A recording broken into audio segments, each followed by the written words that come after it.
Hi hello ನಮಸ್ಕಾರ. ನಾನು ನಿಮ್ಮ ಮಿತ್ರ ಮಹೇಶ್. ನೀವು ನೋಡ್ತಿದ್ದೀರಾ ಸವಿನಪ್ಪ ಮಹೇಶ್ ಯೂಟ್ಯೂಬ್ ಚಾನಲ್ನ. ಫ್ರೆಂಡ್ಸ್, ಇವತ್ತು Big Boss season 12 episode number 60 ಈ ಒಂದು ಎಪಿಸೋಡ್ ಬಗ್ಗೆ ಒಂದಿಷ್ಟು ಮಾಹಿತಿ, ಒಂದಿಷ್ಟು ಅನಲೈಸು. ಈ ಒಂದು ಎಪಿಸೋಡಲ್ಲಿ ಯಾರ್ಯಾರೆಲ್ಲ ಮತ್ತೆ ಜಗಳ ಮಾಡಿಕೊಂಡ್ರು, ಯಾರ್ಯಾರಿಗೆಲ್ಲ ಪಾಯಿಂಟ್ಸ್ಗಳು ದೊರಕಿದ್ವು, ಯಾರ ಒಂದು ಪರ್ಫಾರ್ಮೆನ್ಸ್ ಯಾರ್ದು ಚೆನ್ನಾಗಿತ್ತು ಅನ್ನೋ ಒಂದು ವಿಚಾರ ಕುರಿತು ಈ ಒಂದು ವಿಡಿಯೋದಲ್ಲಿ ಸಂಪೂರ್ಣ ನಿಮ್ಗೆ ತಿಳಿಸ್ಕೊಡ್ತಾ ಹೋಗ್ತೀನಿ. ಅದಕ್ಕೂ ಮುನ್ನ ಯಾರೆಲ್ಲ ಚಾನಲ್ ಸಬ್ಸ್ಕ್ರೈಬ್ ಮಾಡಿದ ವಿಡಿಯೋ ನೋಡ್ತಿದ್ರು ಅವರೆಲ್ಲರೂ ಚಾನಲ್ನ ಸಬ್ಸ್ಕ್ರೈಬ್ ಮಾಡ್ಕೊಳ್ಳಿ. ಬನ್ನಿ ಫ್ರೆಂಡ್ಸ್, ವಿಡಿಯೋ ಸ್ಟಾರ್ಟ್ ಮಾಡೋಣ.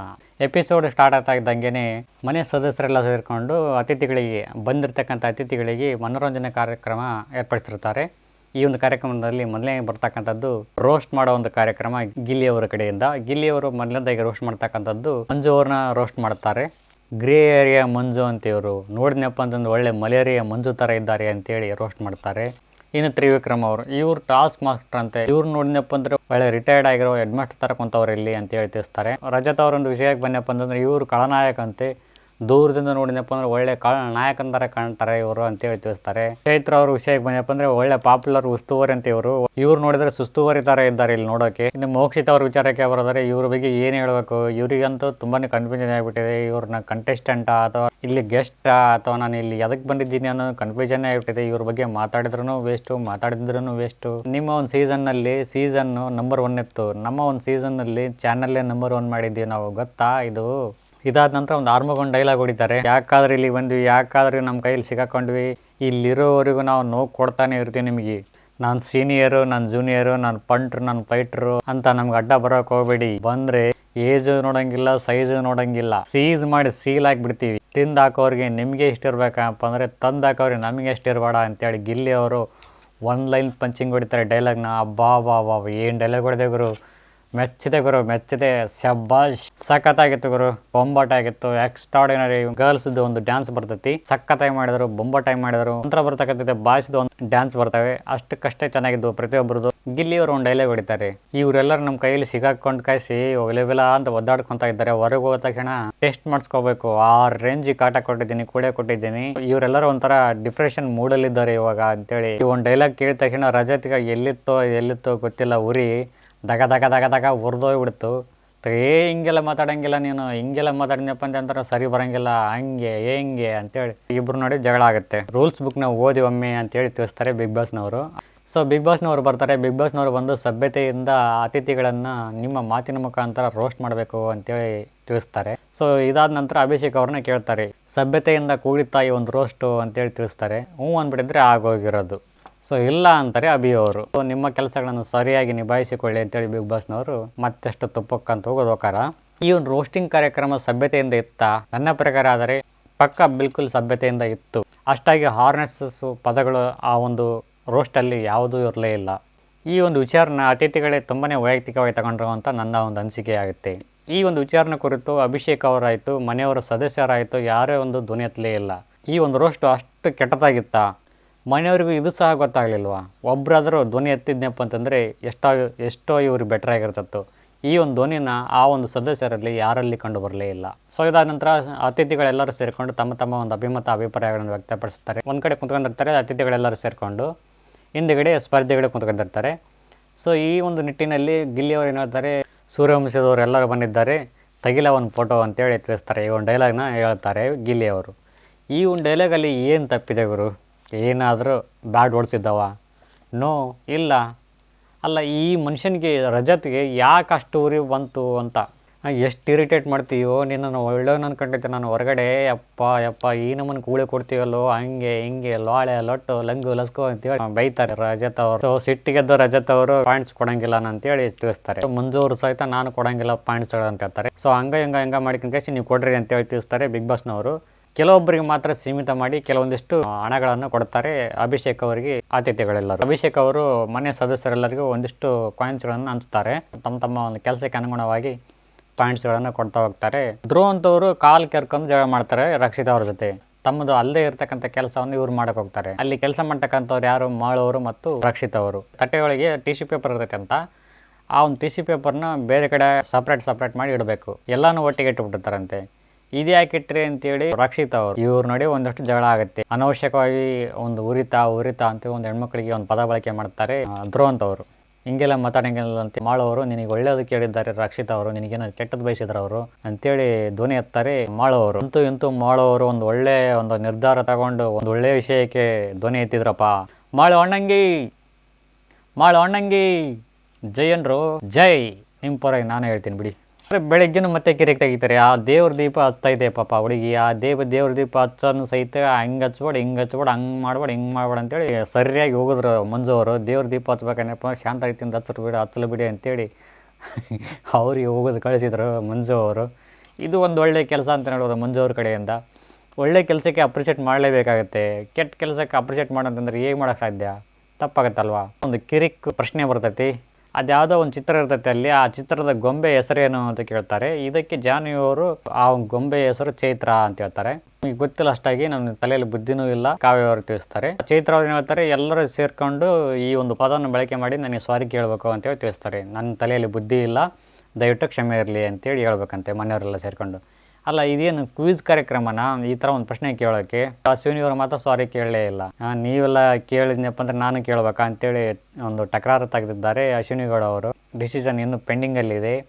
ಯಾವ ರೀತಿ ಮುಂದುವರಿತೆ ಅನ್ನೋದನ್ನ ನೋಡಬೇಕಾಗಿದೆ. ಏನು ಗೇಮ್ ಕೊಟ್ಟಿದ್ದಾರೆ, ಈ ಒಂದು ಗೇಮ್ನ ಸರಿಯಾಗಿ ಅರ್ಥ ಮಾಡ್ಕೊಳ್ತಾ ಇಲ್ಲ. ಅತಿಥಿಗಳಾದರೂ ಅರ್ಥ ಮಾಡ್ಕೊಳ್ತಾ ಇಲ್ಲ, ಸ್ಪರ್ಧಿಗಳಾದಂಥವ್ರು ಸಹ ಅರ್ಥ ಮಾಡ್ಕೊಳ್ತಾ ಇಲ್ಲ. ಮ್ಯಾನೇಜರ್ ಆದಂಥವರು ತಮ್ಮ ಕೆಲಸದ ಕಡೆ ಗಮನ ಕೊಡದೆ ಜಾಸ್ತಿ ಪ್ರಿಫರೆನ್ಸ್ ಕೊಡ್ತಾ ಇದ್ದಾರೆ ಅತಿಥಿಗಳಿಗೋಸ್ಕರ. ಫಸ್ಟ್ ಆಫ್ ಆಲ್ ಹೇಳ್ಬೇಕಂತಂದ್ರೆ ಅತಿಥಿಗಳ ತರ ಇಲ್ಲ, ಕೆಲಸಗಾರರ ತರ ಇಲ್ಲ, ಮ್ಯಾನೇಜರ್ ತರನೂ ಇಲ್ಲ. ಸೊ ಹಾಗಾಗಿ ಈ ಒಂದು ಗೇಮ್, ಈ ಒಂದು ಆಟ ದಿಕ್ಕು ತಪ್ಪಿದೆ ಅಂತ ನನ್ನ ಒಂದು ಅನಿಸಿಕೆ ಆಗುತ್ತೆ. ಸೊ ಅಭಿಯವ್ರ ಕಡೆಯಿಂದ ಮಿಸ್ಟೇಕ್ ಏನಾಯಿತು ಅನ್ನೋ ವಿಚಾರಕ್ಕೆ ಬರೋದಾದರೆ, ಗೆಸ್ಟ್ಗಳು ಬನ್ನಪ್ಪ ಅಂತಂದರೆ ಕ್ಯಾಪ್ಟನ್ ರೂಮ್ನ ಬಿಟ್ಕೊಡ್ಲೇಬಾರ್ದು. ಇದು ಮೇಜರ್ ಮಿಸ್ಟೇಕ್ ಆಗುತ್ತೆ ಕ್ಯಾಪ್ಟನ್ ಅವ್ರ ಕಡೆಯಿಂದ. ಅಲ್ಲ, ನನಗೊಂದು ಡೌಟು, ಹಳೆ ಸ್ಪರ್ಧಿಗಳು ಇಷ್ಟೆಲ್ಲ ಗೊತ್ತಿದ್ದು ಕ್ಯಾಪ್ಟನ್ ರೂಮಿಗೆ ಹೋಗಬಾರ್ದು ಅಂತ ಇಷ್ಟೆಲ್ಲ ಗೊತ್ತಿದ್ರು ಸಹ ಕ್ಯಾಪ್ಟನ್ ರೂಮ್ನ ಬಯಸಿ ಅವ್ನ ರೂಮಿಗೆ ಹೋದ್ರಲ್ಲಿ ಇವರು. ಕ್ಯಾಪ್ಟನ್ ರೂಮಿಗೆ ಹೋಗಬಾರ್ದು, ದುರ್ಬಳಕೆ ಆಗುತ್ತೆ, ಇದರಿಂದ ಅವ್ರಿಗೆ ಎಫೆಕ್ಟ್ ಆಗುತ್ತೆ. ಕಾಮನ್ ಸೆನ್ಸು ಇಲ್ಲ ಇವರಿಗೆ. ಅಭಿಯವ್ರ ಕಡೆಯಿಂದ ಎಷ್ಟು ತಪ್ಪಾಗಿದೆಯೋ ಅಷ್ಟೇ ತಪ್ಪು ಅತಿಥಿಗಳ ಕಡೆಯಿಂದನೂ ಸಹ ಆಗಿದೆ ಈ ಒಂದು ಕ್ಯಾಪ್ಟನ್ ರೂಮ್ನ ವಿಚಾರವಾಗಿ. ಬಿಗ್ ಬಾಸ್ನವರು ಆಟಗಳನ್ನು ಯಾಕೆ ಕೊಡ್ತಾರೆ ಅನ್ನೋದು ಇಲ್ಲಿನ ಸ್ಪರ್ಧಿಗಳಿಗೂ ಇನ್ನೂ ಸಹ ಗೊತ್ತಾಗ್ತಾ ಇಲ್ಲ. ಬಿಗ್ ಬಾಸ್ನವರು ಕೊಟ್ಟಿರ್ತಕ್ಕಂಥ ಪಾತ್ರಕ್ಕೆ ಜೀವ ತುಂಬಬೇಕು, ಈ ಒಂದು ಆಟ ಮುಗಿಯುವವರೆಗೂ ಅನ್ನೋದು ಸಹ ಇವರ ಒಂದು ಅರಿವಿಗೆ ಬರ್ತಾನೂ ಇಲ್ಲ. ರೆಸ್ಟೋರೆಂಟ್ಗೆ ಬಂದಿರತಕ್ಕಂಥ ಅತಿಥಿಗಳನ್ನು ಉಪಚರಿಸುವುದು ಕೆಲಸಗಾರರ ಒಂದು ಮೂಲ ನಿಯಮ ಆಗಿರ್ತತಿ. ತಮ್ಮ ಒಂದು ಕೆಲಸದ ಮುಖಾಂತರ ಅವರ ಮನ ಮೆಚ್ಚಿಸಿ ಅವರ ಕಡೆಯಿಂದ ಪಾಯಿಂಟ್ಸ್ಗಳನ್ನು ತೆಗೆದುಕೊಳ್ಳಬೇಕು ಕೆಲಸಗಾರರ ಒಂದು ಉದ್ದೇಶವಾಗಿರ್ತದೆ. ಇವೆಲ್ಲ ಬಿಟ್ಟು ಏನೇನೇನೋ ಮಾತಾಡೋದು, ಏನೇನೇನೋ ಆಡೋದು, ಜಗಳ, ಕಿತ್ತಾಟ, ರಂಪಾಟ. ಸಪೋಸ್ ನಮ್ಮ ಮನೆಗೆ ಯಾರಾದರೂ ಅತಿಥಿಗಳು ಬಂದರೆ ನಾವೆಲ್ಲ ಹೇಗಿರ್ತೀವಿ? ಅವ್ರಿಗೆ ಇಷ್ಟ ಆಗಿರ್ತಕ್ಕಂಥ ತಿಂಡಿ ತಿನಿಸುಗಳನ್ನೆಲ್ಲ ಮಾಡಿ ಕಳಿಸಿ ಅವ್ರನ್ನ ಸಂತೋಷ ಪಡಿಸುವಲ್ಲಿ ಜಾಸ್ತಿ ಮುಂದಾಗ್ತೀವಿ. ಅವರೇನಾದ್ರು ದಬ್ಬಳಿಕೆ ಮಾಡಿ ನಮ್ಮ ಕೈಲಿ ಇನ್ನಷ್ಟು ಫೋರ್ಸ್ಫುಲ್ಲಿಯಾಗಿ ಹಂಗೆ ಹಿಂಗೆ ಮಾಡ್ತಾ ಇದ್ನಪ್ಪ ಅಂತಂದ್ರೆ ಏನು ಮಾಡ್ತೀವಿ? ಒದ್ದವರ್ಗೆ ಆಗ್ತೀವಿ. ಬಂದ್ರ ಇದ್ರ ತಿಂದ್ರ ಹೋದ್ರ, ಇಷ್ಟು ಮಾತ್ರ ಇರಬೇಕು ಅತಿಥಿಗಳಾಗಿರ್ತಕ್ಕಂಥವ್ರ ವರ್ತನೆ. ಇಲ್ಲೇನೋ ಅತಿಥಿಗಳಾಗಿ ಬಂದಿರತಕ್ಕಂಥವ್ರು ಏನೋ ದೊಡ್ಡ ಸಾಧನೆ ಮಾಡಿಬಿಡ್ತೀನಿ ಅಂತ ಬಂದಿದ್ದಾರೆ, ಬಟ್ ಹೊರಗಡೆ ನೆಗೆಟಿವ್ ಆಗಿ ಕಾಣ್ತಾ ಇದ್ದಾರೆ ಪ್ರತಿಯೊಬ್ಬ ಸದಸ್ಯರೆಲ್ಲರೂ ಸೇರಿ. ಮೊನ್ನೆ ತಾನೇ ಮದುವೆ ಆಗಿರ್ತಕ್ಕಂಥ ಚೈತ್ರ ಅವರು, ಇದು ಬೇಕಿತ್ತಾ? ಇನ್ನೇನು ಕೆಲವು ಏನುಗಳಲ್ಲಿ ಮದುವೆ ಆಗ್ತಕ್ಕಂಥ ವ್ಯಕ್ತಿ ಮಂಜು ಅವರು, ಇದು ಇವ್ರಿಗೆ ಈ ಒಂದು ಸಮಯದಲ್ಲಿ ಒಂದು ಪಾರ್ಟಿ ಬೇಕಿತ್ತಾ ಬಿಗ್ ಬಾಸ್ ಮನೆಯಲ್ಲಿ? ಇನ್ನು ಏನೇನಾಗ್ತಾವೋ, ಇನ್ನೂ ಒಂದು 2-3 ದಿನ ಐತಿ ಒಂದು ಟಾಸ್ಕು, ಎಲ್ಲಿ ಹೋಗಿ ತಲುಪುತ್ತೆ ಗೊತ್ತಿಲ್ಲ. ಸೊ ನೋಡೋಣ, ಕಾದು ನೋಡೋಣ. ಓಕೆ ಗೈಸ್, ಇವತ್ತಿನ ಒಂದು ಎಪಿಸೋಡಕ್ಕೆ ಬರೋದಾದರೆ ಅಶ್ವಿನಿ ಗೌಡ ಅವರು ಚೈತ್ರ ಅವರ ಬಳಿ ಬಂದು ಸಾರಿ ಕೇಳ್ತಾರೆ. ನನ್ನ ಹತ್ರ ಬುದ್ಧಿವಂತಿಕೆ ಇಲ್ಲ, ನನ್ನ ತಲೆಯಲ್ಲಿ ಬುದ್ಧಿವಂತಿಕೆ ಇಲ್ಲ ಅಂತೇಳಿ ಸಾರಿ ಕೇಳ್ತಾರೆ ಅಶ್ವಿನಿ ಗೌಡ ಅವರು. ಸೊ ಚೈತ್ರ ಅವರ ಒಂದು ಪ್ರಶ್ನೆಗೆ ಉತ್ತರ ಯಾವುದು ಅನ್ನೋದಾದರೆ, ಆ ಒಂದು ಚಿತ್ರದ ಹೆಸರು ದರ್ಪಣ ಸೌಂದರ್ಯ ಅಂತೇಳಿ. ಸೊ ಇದಾದ ನಂತರ ಗಿಲ್ಲಿಗೆ ಒಂದಷ್ಟು ಟಾರ್ಚರ್ಗಳನ್ನು ಕೊಟ್ಟಿರ್ತಾರೆ, ಅದನ್ನು ನಮಗೆ ತೋರಿಸೋದಿಲ್ಲ. ಗಿಲ್ಲಿಯವರ ಮನಸ್ಸು ನೊಂದ್ಕೊಂಡು ಬಂದು ಒಂದು ಕಡೆ ಕುಂತ್ಕೊಂಡಿರ್ತಾರೆ. ಈ ಒಂದು ಸನ್ನಿವೇಶ ನೋಡಿ ಅಶ್ವಿನಿ ಗೌಡ ಅವರು ತುಂಬಾನೇ ಬೇಸರ ಪಟ್ಕೊಂಡು ಗಿಲ್ಲಿಯವರ ಪರವಾಗಿ ಬೆನ್ನಿಂದ ನಿಲ್ತಾರೆ ಅಂತ ಹೇಳ್ಬೋದು. ಅಭಿಯವರು ಸಹ ಈ ಒಂದು ವಿಚಾರ ಕುರಿತು ಅವ್ರನ್ನ ಮನೋರಂಜನೆ ಮಾಡೋದಕ್ಕೋಸ್ಕರ ಅಷ್ಟೇ, ವೈಯಕ್ತಿಕವಾಗಿ ತಗೋಬೇಡ ಅಂತೇಳಿ ಅವ್ರಿಗೆ ತಿಳಿಸ್ತಾರೆ. ಸೊ ಇದಾದ ನಂತರ ಸ್ಪರ್ಧಿಗಳ ಕಡೆಯಿಂದ ಒಂದಿಷ್ಟು ಮನೋರಂಜನೆ ಕಾರ್ಯಕ್ರಮಗಳು ಏರ್ಪಡ್ತವೆ. ಕಂಬಳ ಕಾರ್ಯಕ್ರಮ, ಆಮೇಲೆ ತಾಳಿ ಕಟ್ಟೆದ ಒಂದು ದೃಶ್ಯ ಏನಿದೆ ಅದು ಅಭಿಯವರು ಮತ್ತು ಸ್ಪಂದನ ಅವರು ಒಂದು ನೀಟಾಗಿ ಒಂದು ಪರ್ಫಾರ್ಮೆನ್ಸ್ ಮಾಡಿದ್ರು ಅಂತ ಹೇಳ್ಬೋದು. ಅಶ್ವಿನಿ ಗೌಡ ಅವರು ಒಂದು ಕನ್ನಡ ಪರವಾಗಿ ಒಂದು ಹಾಡನ್ನು ಆಡ್ತಾರೆ. ಅದು ಯಾವ ದಿಕ್ಕಲ್ಲಿ ಚೆನ್ನಾಗಿತ್ತೋ ಅಂತ ನಮಗಂತೂ ನಾವಂತೂ ಕಾಣೆ. ಮುಂಗಾರು ಮಳೆ ಡೈಲಾಗ್ನ ಒಂದು ಸೂಪಾಗಿ ಜನರಿಗೆ ಮುಟ್ಟುವಂತೆ ತನ್ನ ಒಂದು ಮನದಾಳದ ಮಾತುಗಳನ್ನು, ಅತಿಥಿಗಳು ಕೊಡ್ತಕ್ಕಂಥ ಟಾರ್ಚರ್ನ ಯಾವ ರೀತಿ ಇದೆ ಅನ್ನೋ ವಿಚಾರ ಕುರಿತು ಮುಂಗಾರು ಮಳೆ ಡೈಲಾಗ್ ಮುಖಾಂತರ ಸೂಪಾಗಿ ಪ್ರಸ್ತುತಪಡಿಸಿದ್ರು ಅಂತ ಹೇಳ್ಬೋದು ಗಿಲ್ಲಿಯವರು. ಸೊ ಇದಾದ ನಂತರ ರಕ್ಷಿತ್ ಅವರು ಮತ್ತು ರಘು ಅವರು ಒಂದು ಅಪ್ಪ ಮಗಳ ಬಾಂಧವ್ಯದ ಕುರಿತು ಒಂದಿಷ್ಟು ಎಮೋಷನ್ ಆಗಿರ್ತಕ್ಕಂಥ ಒಂದು ಡ್ರಾಮಾ ಕ್ರಿಯೇಟ್ ಆಗುತ್ತೆ. ತುಂಬಾನೇ ವಿಭಿನ್ನವಾಗಿ ಸಿಂಪಲ್ ಆಗಿತ್ತು ಅಂತ ಹೇಳ್ಬೋದು. ವಟಾರದ ಹೆಂಗಸರೆಲ್ಲ ಸೇರಿಕೊಂಡು ಒಂದು ಕಡೆ ಕೂತ್ಕೊಂಡು ಮಾತಾಡ್ತಾ ಇರ್ತಾರಲ್ಲ, ಆ ರೀತಿ ಬಂದಿರುವ ಗೆಸ್ಟ್ಗಳ ಕುರಿತು ಗುಸು ಪಿಸು ಮಾತಾಡೋಣ ಆಡ್ತಾ ಇರ್ತಾರೆ. ಅಶ್ವಿನಿ ಗೌಡ ಅವರು ಮತ್ತು ಸ್ಪಂದನ ಅವರು, ಜಾನ್ವಿ ಅವರು ತುಂಬಾನೇ ಒಂದು ಎಫರ್ಟ್ ಆಗಿ ಸಖತ್ತಾಗಿತ್ತು ಅಂತ ಹೇಳ್ಬೋದು. ಮಂಜು ಅವರ ಎಂಗೇಜ್ಮೆಂಟ್ ಕುರಿತು ಒಂದಿಷ್ಟು ಇವರ ಒಂದು ಲವ್ ಸ್ಟೋರಿ ಬಗ್ಗೆ, ಅವರ ಒಂದು ಲವ್ ಸ್ಟೋರಿ ಹೇಗೆ ಸ್ಟಾರ್ಟ್ ಆಯಿತು ಅವನ ವಿಚಾರ ಕುರಿತು ಮಂಜು ಅವರು ಮುಕ್ತವಾಗಿ ವ್ಯಕ್ತಪಡಿಸಿದ್ರು ಅಂತ ಹೇಳ್ಬೋದು. ನಂತರ ಅತಿಥಿಗಳು ಒಂದಿಷ್ಟು ಟಿಪ್ಗಳನ್ನು ಕೊಡುತ್ತಾರೆ ಅಭಿ ಅವರು ತಮಗೆ ಯಾರು ಬೇಕೋ ಅವರಿಗೆ ಒಂದಿಷ್ಟು ಟಿಪ್ಗಳನ್ನು ಕೊಡುವಲ್ಲಿ ಯಶಸ್ವಿ ಆಗ್ತಾರೆ ಅಂತ ಹೇಳ್ಬೋದು. ಎಲ್ಲರಿಗೆ 100, 150, 20 ಹಿಂಗೆ ಕೊಟ್ಟನಪ್ಪ ಅಂದರೆ ತನಗೆ 200 ಪಾಯಿಂಟ್ಗಳನ್ನು ಇಟ್ಕೊಳ್ತಾರೆ. ಅಲ್ಲ, ನನಗೊಂದು ಡೌಟು, ಈ ವೀಕಲ್ಲಿ ಏನು ಕಿತ್ತು ದಬ್ಬ ಹಾಕಿದ್ದಾನೆ ಅಂತೇಳಿ 200 ಪಾಯಿಂಟ್ ತಗೊಂಡ ಅಂತ. ನಂಗೆ ಯಾಕೋ ಇದು ಸರಿ ಕಾಣಿಸ್ಲೇ ಇಲ್ಲ. ಈ ಒಂದು ವಿಚಾರನ ಇಟ್ಕೊಂಡು ಮನೆ ಸದಸ್ಯರೆಲ್ಲರೂ ಸೇರಿಕೊಂಡು ತುಂಬಾ ಅಸಮಾಧಾನ ವ್ಯಕ್ತಪಡಿಸ್ತಾರೆ ಅಂತ ಹೇಳ್ಬೋದು ಅಭಿ ಅವರ ಮೇಲೆ. ಅಡುಗೆ ಮಾಡೋರಿಗೆ ಮಾತ್ರ ಜಾಸ್ತಿ ದುಡ್ಡನ್ನು ಕೊಡ್ತಾ ಇದ್ದಾರೆ, ಉಳಿಕೆದವರು ಎಲ್ಲ ಕೆಲಸ ಕಷ್ಟ ಕಾರ್ಪಣ್ಯಗಳು ಕಣ್ಣೆದುರಿಗೆ ಕಾಣೋದೇ ಇಲ್ಲ ಅಂತೇಳಿ ಅಸಮಾಧಾನ ಭಾವನೆಗಳನ್ನು ವ್ಯಕ್ತಪಡಿಸ್ತಾರೆ ಅಭಿ ಅವರ ಮೇಲೆ ಸ್ಪರ್ಧಿಗಳೆಲ್ಲರೂ. ಮೋಕ್ಷಿತ್ ಅವರು ಗೆಸ್ಟ್ ಆಗಿ ಬಂದ ನಂತರ ಇವರ ಕಡೆಯಿಂದ ಒಂದು ಫೇಮಸ್ ಆಗಿರ್ತಕ್ಕಂಥ ಡೈಲಾಗು ಇದುವರೆಗೂ ಇನ್ನೂ ನಮ್ಮ ಕಣ್ಣಿಗೆ ಕಾಣಿಸ್ತಾ ಇಲ್ಲ, ನಮ್ಮ ಕಿವಿಗೂ ಕೇಳಿಸ್ತಾನೆ ಇಲ್ಲ. ಆ ಒಂದು ಡೈಲಾಗ್ ಯಾವುದು ಅನ್ನೋದನ್ನು ಕಮೆಂಟ್ ಮುಖಾಂತರ ಕಮೆಂಟ್ ಮಾಡಿ ತಿಳಿಸಿ. ಸೊ ಇದಾದ ನಂತರ ಮಂಜು ಅವರು ಗಿಲ್ಲಿ ಅವ್ರನ್ನ ಇಟ್ಕೊಂಡು ಸಾರಿ ಕೇಳ್ಬೇಕು ನೀನು ಮಂದಿ ಎಲ್ಲರಿಗೂ ಅಂತೇಳಿ ತಿಳಿಸ್ತಾರೆ. ಈ ಒಂದು ವಿಚಾರ ಕುರಿತು ಗಿಲ್ಲಿ ಅವರು ಸಹಿತ ತಗ್ಗಿ ಬಗ್ಗಿ ಎಲ್ಲರಿಗೂ ಜೊತೆ ಸಾರಿ ಕೇಳ್ತಾರೆ. ನನ್ನಿಂದ, ನನ್ನ ಮಂಗಾಟದಿಂದ ಮನೆಯಲ್ಲಿರ್ತಕ್ಕಂಥವ್ರಿಗೆ ಟಿಪ್ಸ್ ಸಿಗದೇ ಇರೋ ರೀತಿಯಾಗಿದೆ, ದಯವಿಟ್ಟು ಕ್ಷಮೆ ಇರಲಿ ಅಂತೇಳಿ ಈ ಒಂದು ವಾಕ್ಯನ ಹೇಳಿ ಕ್ಷಮೆ ಕೇಳ್ತಾರೆ ಗಿಲ್ಲಿ ಅವರು. ಇದಾದ ನಂತರ ಬಿಗ್ ಬಾಸ್ನವರು ಬಂದು ಯಾರ ಹತ್ರ ಜಾಸ್ತಿ ಕಾಯಿನ್ಗಳು ಇದ್ದಾವೋ ಅವರು ಈ ವಾರ ಕ್ಯಾಪ್ಟನ್ಸಿ ಓಟದಲ್ಲಿ ಆಟ ಆಡಲು ಆಯ್ಕೆ ಆಗುತ್ತೀರಿ ಅಂತ ತಿಳಿಸ್ತಾರೆ. ರಘು, ಅಭಿ, ಸೂರಜ್, ಧನುಷ ಇವ್ರು 4 ಜನ ಈ ಒಂದು ಕ್ಯಾಪ್ಟನ್ಸಿ ಟಾಸ್ಕ್ಗೋಸ್ಕರ ಆಯ್ಕೆ ಆಗುತ್ತಾರೆ. ಯಾಕಂದ್ರೆ ಇವ್ರ ಬಳಿ ಜಾಸ್ತಿ ದುಡ್ಡುಗಳು ಇರ್ತವೆ. ರಾಶಿಕಾ ಮತ್ತು ಸ್ಪಂದನ ಅವ್ರ ನಡುವೆ ಇಬ್ಬರು ಕಡೆ ಒಂದೇ ಸಮ ಇರ್ತೈತಿ ದುಡ್ಡು. ಸೊ ಹಾಗಾಗಿ ಮನೆಯವರೆಲ್ಲ ಸೇರಿಕೊಂಡು ತಮ್ಮ ಬಳಿ ಇರ್ತಕ್ಕಂಥ ಕಾಯಿನ್ಗಳನ್ನು ಯಾರಾದರೂ ಇಬ್ಬರಿಗೆ ತಮ್ಮ ಇಷ್ಟದ ಸ್ಪರ್ಧೆಗೆ ಕೊಡಬೇಕಾಗತ್ತೆ, ಹಂಚುವಂತಿಲ್ಲ ಅಂತೇಳಿ ತಿಳಿಸ್ತಾರೆ ಬಿಗ್ ಬಾಸ್ ತಂಡದವರು. ಎಲ್ಲರೂ ಸೇರಿಕೊಂಡು ಸ್ಪಂದನೆಗೆ ಓಟ್ ಹಾಕ್ತಾರೆ, ದುಡ್ಡನ್ನ ಕೊಡ್ತಾರೆ, ಸ್ಪಂದನ ಕ್ಯಾಪ್ಟನ್ ಆಗಿ ಮುಂದುವರಿಲಿ ಅಂತೇಳಿ. ಸೊ ಮತ್ತೆ ರಾಶಿಕಾಗೆ ಲತ್ತೆ ಹೊಡೀತು.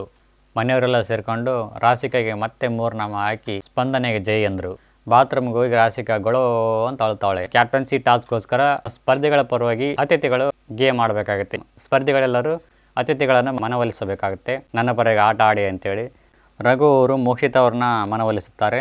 ಅಭಿ ಅವರು ಚೈತ್ರ ಅವ್ರನ್ನ, ಸೂರಜ್ ಅವರ ಮಂಜು ಅವ್ರನ್ನ, ಧನುಷ್ ವಿಕ್ರಮ್ ಅವ್ರನ್ನ ಸೂಚನೆ ಮಾಡುತ್ತಾರೆ. ಸ್ಪಂದನ ಅವರು ರಜತ್ ಅವ್ರನ್ನ ಸೂಚನೆ ಮಾಡುತ್ತಾರೆ. ಸೊ ಇವರೆಲ್ಲರೂ ಇವರು ಪರವಾಗಿ ಆಟವನ್ನು ಆಡ್ತಾರೆ. ಎಲ್ಲರೂ ಸೇರಿಕೊಂಡು ಚೆನ್ನಾಗಿ ಆಟ ಆಡಿದ್ರೆ ಅಂತ ಹೇಳ್ಬೋದು ಈ ಒಂದು ಗೇಮಲ್ಲಿ. ಈ ಒಂದು ಆಟದಲ್ಲಿ ಧನುಷ್ ಅವರು ಗೆದ್ದು ಮುಂದಿನ ವಾರಕ್ಕೆ ಕ್ಯಾಪ್ಟನ್ ಆಗಿ ಆಯ್ಕೆ ಆಗುತ್ತಾರೆ. ಅಂತೂ ಇಂತೂ ರಾಜಮಾತೆ 2ನೇ ಸುಪುತ್ರ ಧನುಷ್ ಅವರು ಈ ಮುಂದಿನ ವಾರಕ್ಕೆ ಕ್ಯಾಪ್ಟನ್ ಆಗಿ ಆಯ್ಕೆಯಾಗಿದ್ದಾರೆ. ಕ್ಯಾಪ್ಟನ್ ಆದಂಥ ಧನುಷ್ ಅವರಿಗೆ ಜಯವಾಗಲಿ.